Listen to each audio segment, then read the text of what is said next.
India 360 news पर मैं विजय आप सभी का स्वागत करता हूं। कोविड-19 महामारी के मद्देनजर बिहार सरकार ने तत्काल प्रभाव से रात्रि कर्फ्यू को शाम 6 बजे से सुबह 6 बजे तक लागू करने का फैसला किया है। इसके अलावा सभी दुकानें शाम 4 बजे बंद होंगी और शादियों में 50 जबकि अंतिम संस्कार में अधिकतम 20 लोगों के शामिल होने की अनुमति होगी और यह आदेश 15 मई तक लागू रहेगा। और झारखंड के मुख्यमंत्री हेमंत सोरेन ने बुधवार को कहा है कि कोविड-19 की स्थिति को देखते हुए स्वास्थ्य सुरक्षा सप्ताह की अवधि को 6 मई की सुबह 6 बजे तक बढ़ा दिया गया है। उन्होंने कहा कि दिशा निर्देशों में कुछ बदलाव किए गए हैं। जो दुकानें पहले शाम 8 बजे तक खुलती थीं, अब वह दुकानें सिर्फ 2 बजे तक ही खुलेंगी।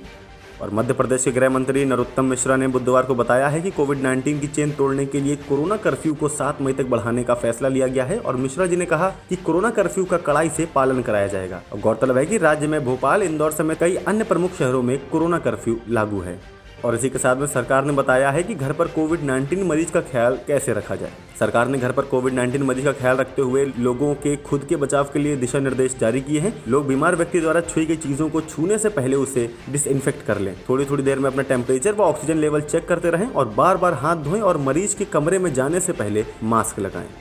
और आईएएस अधिकारी और गंजाम के जिला मजिस्ट्रेट विजय कुलंगे ने एक तस्वीर शेयर करी है जिसमें कोविड-19 मरीज क्षेत्र के एक अस्पताल में किताबें लेकर सीए की परीक्षा के लिए पढ़ाई करता दिखा है। इसके साथ में विजय कुलंगे ने लिखा है कि सफलता संयोग से नहीं मिलती, इसके लिए लगन चाहिए होती है। और फिलहाल इस शख्स की तस्वीर सोशल मीडिया पर वायरल हुई है। और इसी के साथ में पश्चिम बंगाल में शुरू हुआ विधानसभा चुनाव के अंतिम चरण का मतदान। और इस चरण में 35 महिला समेत 283 उम्मीदवार मैदान में हैं, जिनमें टीएमसी से राज्य के मंत्री चंद्रनाथ सिन्हा, साधन पांडे व शशि पांजा और बीजेपी से पूर्व फुटबॉल खिलाड़ी कल्याण चौबे व अनिर्बान गांगुली शामिल हैं।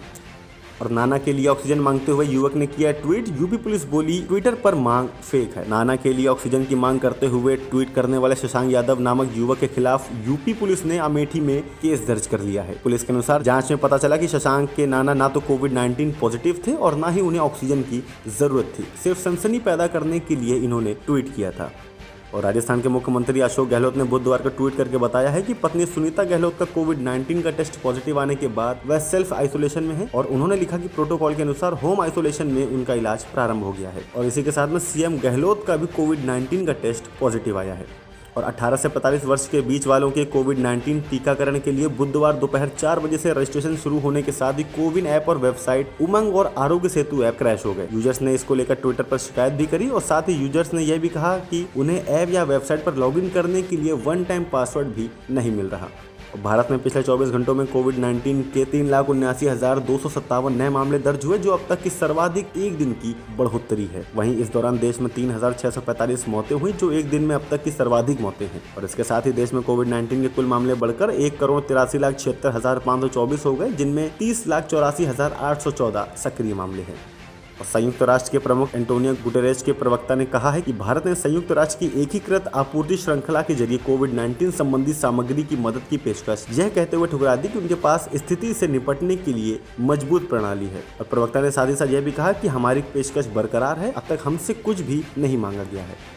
और पीएम मोदी ने पुतिन से फोन पर की है बात। कोविड-19 संकट में मदद के लिए कहा है धन्यवाद। प्रधानमंत्री मोदी ने ट्वीट किया कि मेरे मित्र व्लादिमीर पुतिन से आज काफी अच्छी बातचीत रही और हमने कोविड-19 स्थिति पर चर्चा की है और महामारी के खिलाफ लड़ाई में भारत की मदद के लिए उन्हें धन्यवाद किया है। निकोलस कोरोना नामक 30 वर्षीय वेब डिजाइनर ने मात्र 270 अर्जेंटीन पेसो यानी कि करीब 200 रुपए में गूगल अर्जेंटीना का डोमेन नेम google.com.ar खरीदने और उसकी सभी खोजों को अपनी वेबसाइट पर रीडायरेक्ट करने में कामयाबी हासिल की है। दरअसल कंपनी की सेवाएं बाधित चल रही थी, जिसका निकोलस ने पूरा फायदा उठाया और गूगल के मुताबिक अब डोमेन का कंट्रोल वापस ले लिया गया है। सनराइजर्स हैदराबाद को 7 विकेट से हराकर चेन्नई सुपर किंग ने आईपीएल 2021 में लगातार 5वीं जीत दर्ज की है। और इसके साथ ही सीएसके ने रॉयल चैलेंजर्स बेंगलोर को पहले पायदान से हटा दिया है। मैच में सीएसके के ऋतुराज गायकवाड़ ने 44 गेंद में 75 रन बनाए, जो आईपीएल में उनका सर्वाधिक स्कोर है। 6 मैचों में 5 हार के साथ सनराइजर्स हैदराबाद अंक तालिका में सबसे नीचे है। और भारत में कोविड-19 संकट के बीच 5 खिलाड़ियों द्वारा आईपीएल 2021 से हटने के बाद बीसीसीआई ने बायो बबल को मजबूत करने के लिए कुछ नए कदम उठाए हैं। खिलाड़ी अब होटल के बाहर से खाना ऑर्डर नहीं कर सकेंगे और अब 5 दिन की बजाय हर 2 दिन में कोविड-19 का टेस्ट होगा। और इसी के साथ में बीसीसीआई ने भारतीय खिलाड़ियों से वैक्सीन लगवाने को भी कहा है। और सनराइजर्स हैदराबाद के कप्तान डेविड वार्नर आईपीएल इतिहास में 50 अर्धशतक लगाने वाले पहले खिलाड़ी बन गए हैं। और 34 वर्षीय वार्नर ने यह उपलब्धि बुधवार को सीएसके के खिलाफ 50 गेंद में अर्धशतक लगाकर हासिल की है। वार्नर ने आईपीएल 2016 में 9 अर्धशतक लगाए थे, जो एक आईपीएल सीजन में उनके सर्वाधिक अर्धशतक हैं। और इसी के साथ में सोनू सूद ने बुधवार को इंस्टाग्राम पर अपने फोन की नोटिफिकेशन स्क्रीन का वीडियो शेयर किया है। वीडियो में कोविड-19 संकट के बीच देश भर से सोनू से मदद मांग रहे लोगों के कुछ सेकंड्स में सैकड़ों व्हाट्सएप मैसेजेस नजर आ रहे हैं। उन्होंने लिखा कि हर किसी तक पहुंचने की हर संभव कोशिश कर रहा हूं, आप सभी आगे आए क्योंकि मददगारों की जरूरत है। और इसी के साथ ही साथ उन्होंने यह भी कहा कि 100 करोड़ की फिल्म का हिस्सा होने से ज्यादा संतोषजनक है लोगों की मदद करना। उन्होंने कहा कि जब लोग बेड के इंतजार में अस्पतालों के सामने खड़े हैं, उस समय पर हम कैसे सो सकते हैं। और फिल्म मेकर विशाल भारद्वाज ने कोविड-19 जटिलताओं के चलते पद्म भूषण पंडित राजन मिश्रा के निधन पर शोक जताया है। उन्होंने ट्वीट किया कि विश्वास नहीं हो रहा, हमने राजन मिश्रा को खो दिया है। उन्होंने यह भी लिखा आगे कि यह राष्ट्रीय हॉरर फिल्म है जो हम लाइव देख रहे हैं।